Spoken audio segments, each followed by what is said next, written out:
From the time I truly started to get into anime until now, I've always favored anime with dense, emotionless main characters. And some of you might favor these animes too, especially when SAO was one of the few first animes I watched that introduced me to characters like that and that type of theme, which eventually led me into doing my own research and finding other animes that had a similar type of protagonist. There was something that I saw in these dense, unexpressive characters that made me think that they were considered strong, and I wanted to be like them. I wanted to be as cool as they were, but realistically, I didn't have the ability to do what they can do in anime. But even so, mentally, it was possible. Seeing how they didn't really show much expressions towards anything and had zero to no reaction, to the extent of turning off their own emotions and personal feelings, was something I saw as being a strong person because it looked like they showed no sign of weakness and no fear of anything. And in some way, I felt like I was somewhat similar to them and thought I could be emotionally stronger if I tried to mimic what they do and tried to be careless and more empty so I can be immune to the teasing that I got in school, the eyes of others, and in order to overcome that dark time in my life. But realistically, all I really did was hid my true feelings and emotions and kept it from getting out, suppressing it and believing that it was better to reserve everything, every feeling, every complaint, and even self-desire until it started to affect my health, indulging myself more and more into anime and games to where I stopped caring about myself and the ones who actually cared for me. There was no other outside influence that was close enough to change my personality. Everything else I just ignored. The closest thing to something like that was anime characters. The characters that struggled with the same things I did.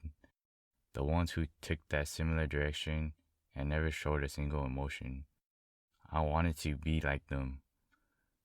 To be calm and collected in every situation and succeeding without bringing out my own emotions and personal feelings. Now, looking back at all the small things I did and the way I approached things was when I started to understand why I did things in a particular way and how it all connected to who I was. Replying to every question with "it doesn't matter" or "I don't know," trying to avoid anything that wouldn't let people characterize me from the answer or comment that I give, so people don't have much to say behind my back, and giving no care to what I get. This way, my presence doesn't impact their life as much, and the answer I give don't impact them to a direction that is wrong from what they needed. I struggled with the same things that these protagonists did.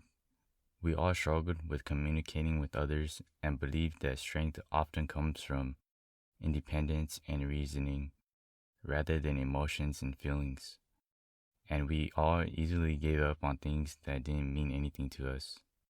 That direction was the right way because of how we were treated in the past, and that was something that I used to think from watching them until the story progresses and these characters started to slightly change. There was a similarity with all these stories that had dense characters. They all had a persistent individual who ends up influencing them in some way, and they realized that even if it becomes an annoyance, it impacted them in some way, and something seeped out of those restrained feelings without realization, consistently drawing out different emotions from them, which started to change the way they carry themselves around those individuals. And deep down, as cringe as it sounds, I was kind of envious of them and just wanted to see if there was someone out there that would push me out of my bubble and actually try to talk to me and listen to me. So maybe I could improve myself and start to appreciate things. That realization itself made me understand that humans are often social beings, and there isn't really a such thing as an introvert or extrovert. Something like being alone is only likable when we want to be alone and choose to be alone, but it's not when we are driven to be in solitude. Watching these characters episode after episode was like looking back at the moments when I had to step into public, awkwardly trying to present myself and only ending up looking cold because of my inability to act upon the situation and failing to answer because of the social problems that I have and always having a borderline for every conversation that happens. I denied the fact that I wanted to be like them and wanted my life to be disturbed because wanting to be like a fictional character was thought as cringe and childish. But truthfully, I wanted a disturbance in my life that could change something, and these fictional characters already had an impact on me. They taught me how to deal with things in a quiet manner, and that's all I really have to say. I'm not sure what I'm trying to say in this video, but hopefully it makes sense in some way about how anime has affected my personality and how I see things in the real world. Thank you for listening to me try to talk more normally